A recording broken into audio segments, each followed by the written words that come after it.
জীবন যতই কঠিন হোক না কেন, আল্লাহর উপর ভরসা হারিয়ে ফেলো না। কারণ মানুষ যখন সব দরজা বন্ধ দেখে, তখন আল্লাহ এমন দরজা খুলে দেন যা কল্পনার বাহিরেও ছিল।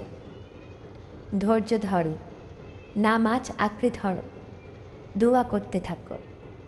প্রতিটি কান্না আল্লাহ দেখেন, প্রতিটি দীর্ঘশ্বাস তিনি শোনেন। তুমি একা নও, তোমার রব সব সময় তোমার সাথে আছেন।